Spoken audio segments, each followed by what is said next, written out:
Assalamualaikum warahmatullahi wabarakatuh dan selamat pagi. Saya Siti Nur Asia binti Haji Abdullah dan saya Nur Adila binti Umar.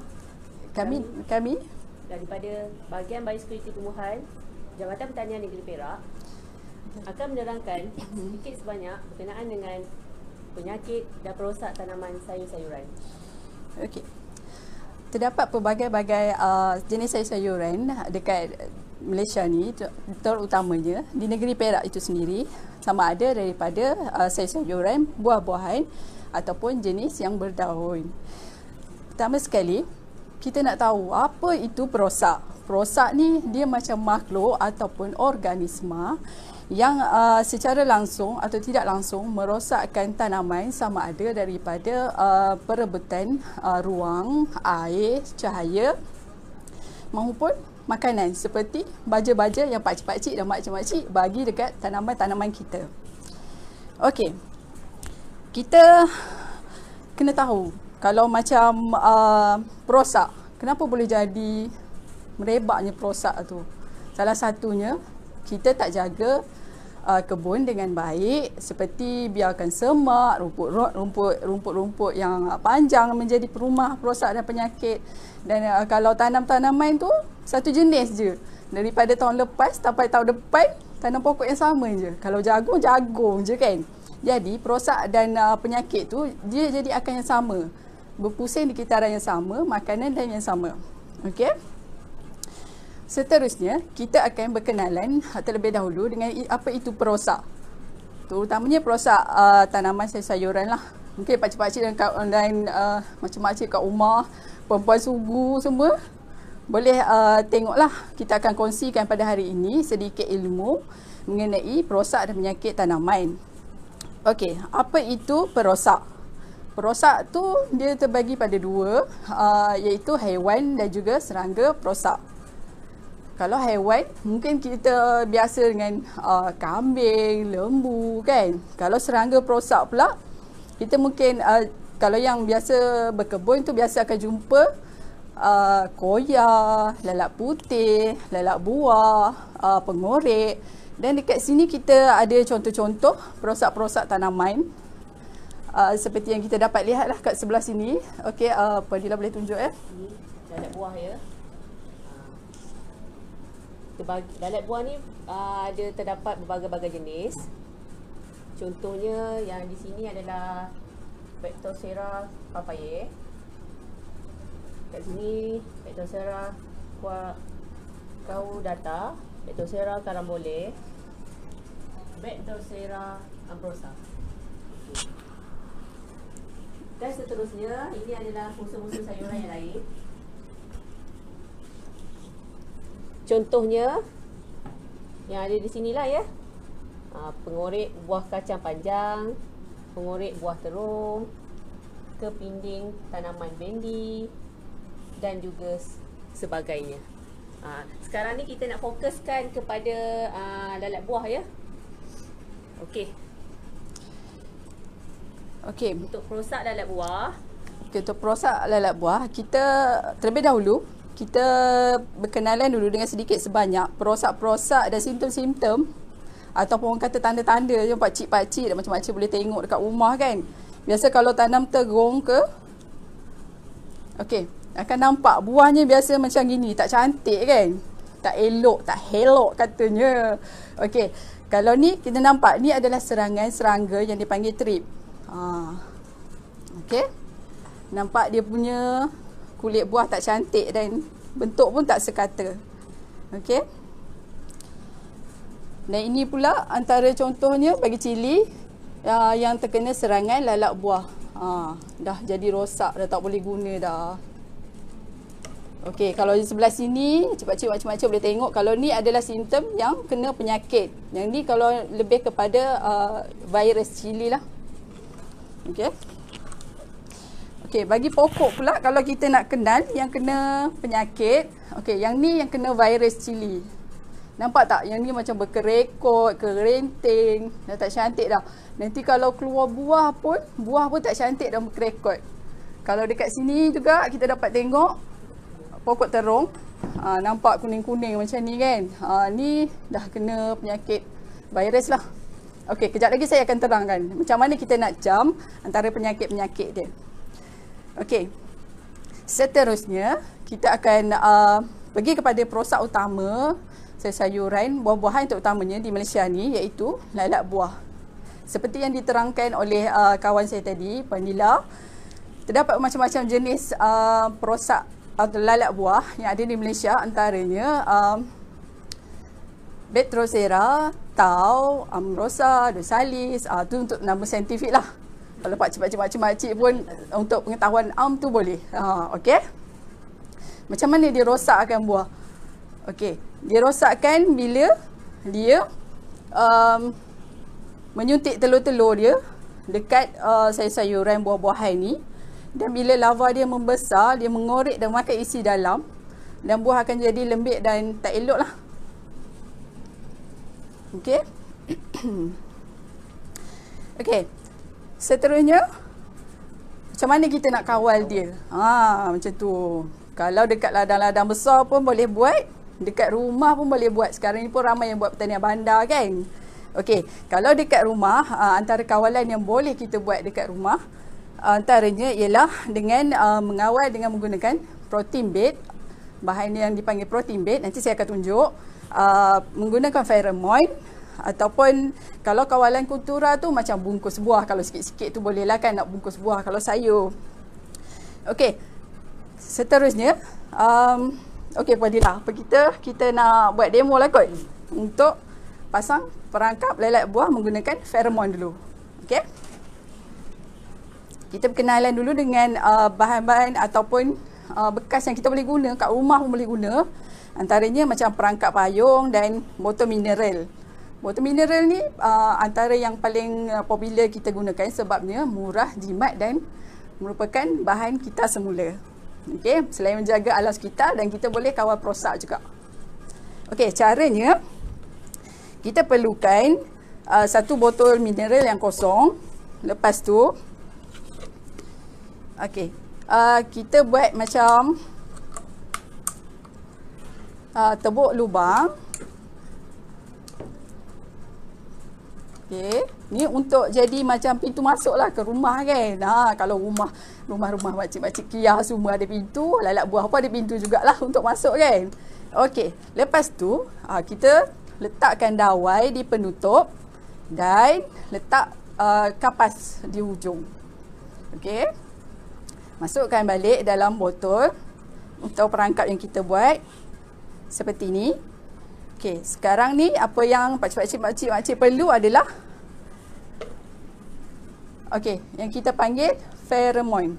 Ni feromone ni macam dia nak panggil, bau nak panggil lalat buah tu, penarik kan. Menarik. Kalau dekat kedai mungkin kita akan dapat dalam botol besar-besar ni lah. Dekat kedai-kedai pertanian pun banyak ni jual feromone ni. Okey, hari ni kami bawa dua jenis, iaitu Kyoleo dengan methyl eugenol. Kyoleo biasanya orang guna untuk sayur lah. Manakala kalau methyl eugenol boleh guna sayur ataupun buah. Tanaman buah-buahan ataupun tanaman sayur-sayuran. Okey. Untuk ME. Untuk ME, right. Okey, sekarang ni kita akan tunjuk demo macam mana nak buat kita nak titik bahan feromone ke dalam perangkap dia. Okey.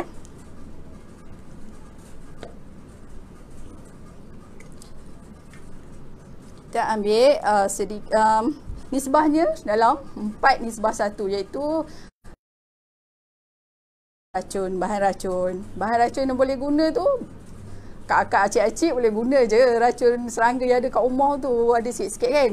Boh je. Okey.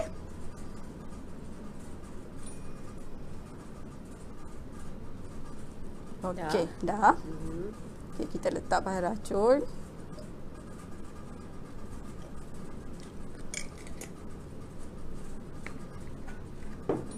Racun yang ada sekarang. Glove dulu ya. Jangan lupa pakai glove ya. Jaga keselamatan. Bila kita berurusan dengan bahan kimia yang racun ni, walaupun kuantiti dia sedikit, tapi jaga keselamatan yang penting. Okey. Susah pula. Okey. Okey, sementara kawan saya bersiap sedia, lupa pula saya nak bagi tahu bahan-bahan ni tadi kan. Apa yang kita perlu, dawai, kapas, bahan feromon dia. Yang ni boleh beli kat kedai, banyak je jual kalau dekat kedai-kedai pertanian. Dekat kampung-kampung pun ada ni. Okey. Ni je yang kita perlukan, dan botol. Ataupun kalau macam yang ni dipanggil perangkap stainer. Tapi biasanya yang ni untuk kebun-kebun besar lah kita gunakan. Dia untuk kita nak kesan macam mana dia punya ni jenis-jenis yang ada dekat kebun-kebun nanti. Okey. Okey. Sekarang ni racun serangga. Hari ni kita gunakan Luvoneron. Okey. Saya tak payah buka lah kot rasanya. Kita tunjuk je pada tuan-tuan, puan-puan, pakcik-pakcik, makcik-makcik ya. Okey. Dah kita ambil ni syrin, ambil sikit dan kita letakkan racun dekat sini. Tapi kena pastikan racun tu tak lebih daripada jumlah atau nisbah feromon yang kita guna tadi kan. Okey, dah siap. Okey, nanti dekat pakcik-pakcik, makcik-makcik atau adik-adik, kakak-kakak semua yang buat ni gantung dekat rumah je. Kalau macam buat pertanian bandar kan, gantung je tepi-tepi dekat pagar-pagar rumah. Nanti boleh nampak dalam masa, kalau banyak sangat, dalam masa separuh hari pun dah boleh dapat hasil tangkapannya. Okay, kalau macam ni, okay, ni contoh yang kami dah buat perangkap, dah ada pun dia punya serangga perosaknya. Yang kami buat dua lah, sama ada botol dengan strainer ni. Okay, dah ada dah. Ni baru separuh hari kami pasang di salah satu kebun sayur dekat daerah Perak Tengah. Okey, yang ni dalam bekas perangkap stainer. Okey, banyak kan? Tu baru separuh hari. Okey, kalau macam mana kita nak kawal? Kita letak botol ni kan, nak tahu macam mana nak kawal. Dah nampak banyak kan? Perlu letak banyak ke? Sikit ke? Boleh je nak letak banyak, boleh sikit boleh. Tapi kalau nak cepat, boleh letak banyak. Tapi kalau nampak bendanya sikit, lalat buah tu sikit, janganlah banyak sangat kan. Boleh letak, kalau dalam 1 ekar tu boleh letak 4 je perangkap. Okay, tu untuk guna feromon. Okay, salah satu lagi yang kita boleh guna ialah protein bait. Ni salah satu orang kata rumusan jugalah yang untuk kawal perosak lalat buah ni. Okey, kalau di pasaran kita boleh dapatkan dalam bentuk macam ni lah dekat kedai-kedai kan. Okey, macam mana kita nak guna protein bait ni? Biasanya protein bait ni kita akan guna perangkap payung macam ni. Kalau tak ada, boleh juga guna macam ni. Tapi tukar daripada guna kapas, boleh guna spine. Okey? Boleh, dari segi teknik pun boleh buat sama. Botol boleh yang sama juga. Lebih jimat lah. Okey, kalau daripada nak guna, macam mana nak guna protein bait ni? Dah macam air, kopi dah kan? Nampak sedap tapi jangan minum tau. Okey, caranya dia kena bancuh dulu. Macam kita beli kat kedai macam ni kan. Bila dapat tu, kena bancuh dulu. Bila dapat ni bancuh, dengan nisbah dia, kalau macam protein bait ni, kalau guna 1 gelas, ataupun saya guna liter lah kot, senang kan. Kalau 1 liter protein bait, boleh tambah 9 liter air, dengan tambah juga dengan feromon tadi untuk nak panggil lah lalat buah tu kan. Kalau yang jauh-jauh tu dia tak bau, macam mana nak datang tak? Okey, lepas tu kena campur juga dengan sedikit racun serangga. Okey, sebab kita nak kontrol. Jadi macam mana kita nak buat ni? Okey, yang ni saya dah siap-siap bancuh dah dengan ni, seperti ni sebab saya cakap tadi kan. Caranya mudah je. Okey, just buka dan tuang. Okey.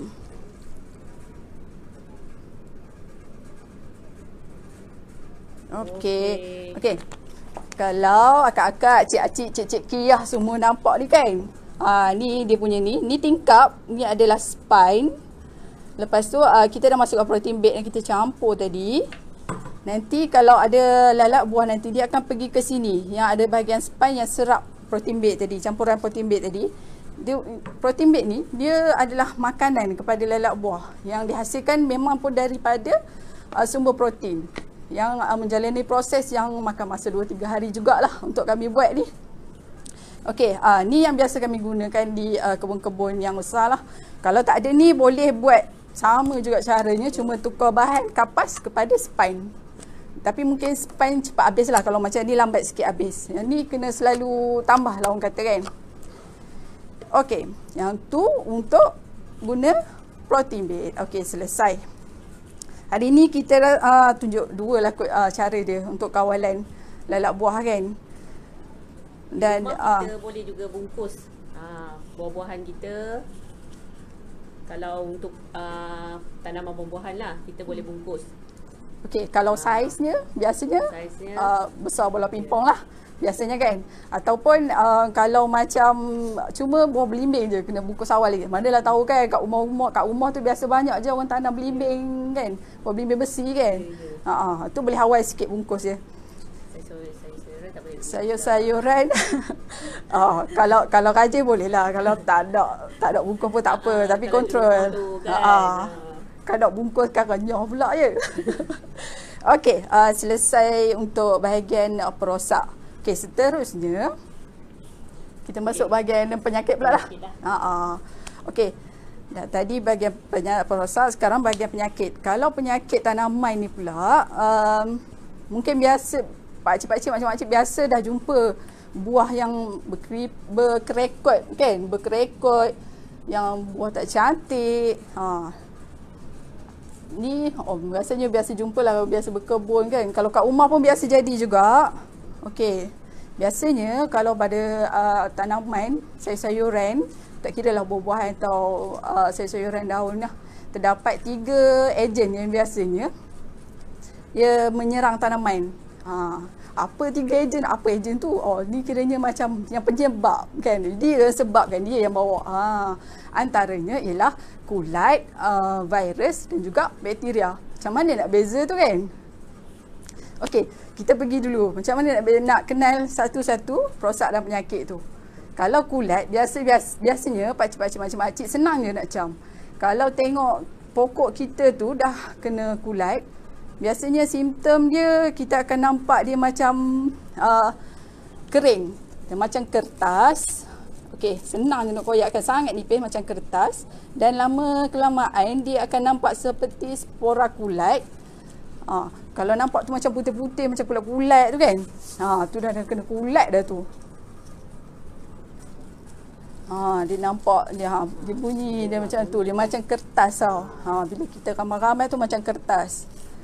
Dan yang ni kalau kena tanaman kita kena kulat, dia memang tak ada bau. Kalau jenis patogen ataupun ejen dia adalah kulat, memang tak ada bau. Okey. Lepas tu macam mana pula yang virus? Macam mana pula virus je? Macam yang tadi pernah kami tunjukkan, kalau virus kita boleh nampak bintik-bintik kuning pada daun. Kan?